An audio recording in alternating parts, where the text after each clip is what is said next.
Should you join a bunch of startup community meetup groups, support groups, networking groups as a young non technical founder?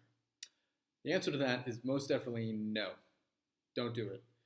Uh, the startup community, which is amazing in America compared to other countries, is also like everything in America just gets too big. So the amount of events, networking, cheese plates is unfathomable. And if you're a bit more of a social animal, which if you're going to say technical founder versus non-technical founder, of course, the non-technical founder, odds are, all other things being equal, is going to be a more social animal. If you feel a desire to go out and interact with people and you get sucked into that world too far, you're just going to be spending too much time not working. Going out and telling people about your vision, who you might never see again, and the only common context you have with that person is the fact that they look a little bit like you and they happen to be standing within 15 feet of you next to like the cheese bar and a keg, is not a good enough reason to not be home working. If you go to a lot of those events, they just become a lot. It becomes a job in itself. There's a time and a place for all that networking, and it can be fun. And you can meet people and maybe you flirt a little bit. Maybe you meet like a friend or a girlfriend or a boyfriend or something. Like who knows? Like being social is cool, but if you're at a stage where you're somewhere between concept and some level of traction, really you should just be like working. If you go to an event and you tell someone your vision, hey, I'm going to change the world by doing ABC, and then that person just says, oh, that's awesome, I'm going to change the world by doing DEF. Like, what have you really accomplished there? Neither of you can help each other because you're busy with your own stuff, and because each of you are so far from having something in the real world that can be worked on by other people that you might as well be trading bedtime stories. It's ridiculous at times. I did a little bit of the networking stuff when I was in San Francisco on my first startup. It can be a lot of fun, free beer and paninis or whatever, like a fifth of a panini.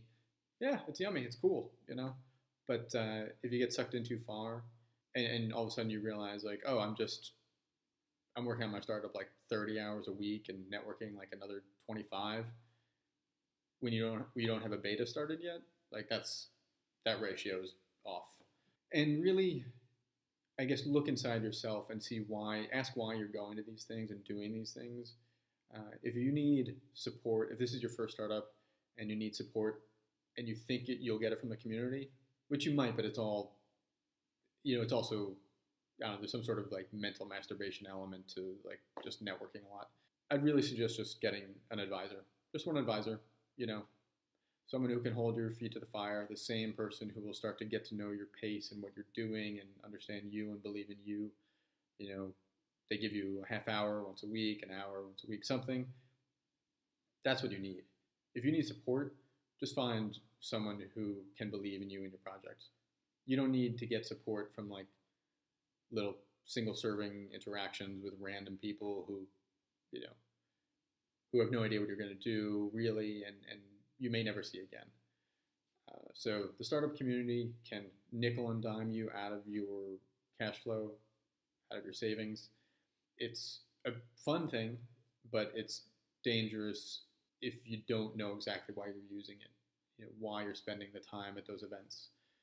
If you're looking for your technical co-founder, okay, yeah, that makes sense, but really before you give in to a co-working space too early, all monthly subscriptions, this and that, just ask yourself if you really need to be a part of those groups or have those expenses. And if you don't, just don't. Don't jump into those until you need them. And there'll come a time when you have all that fun. And maybe the first time you join those groups is when you're going to them as a speaker instead of an audience member. And that's the coolest. So that's it. Beware the startup community machine. It's great, but it's huge and ubiquitous, and it can get you in trouble. Thanks. Bye.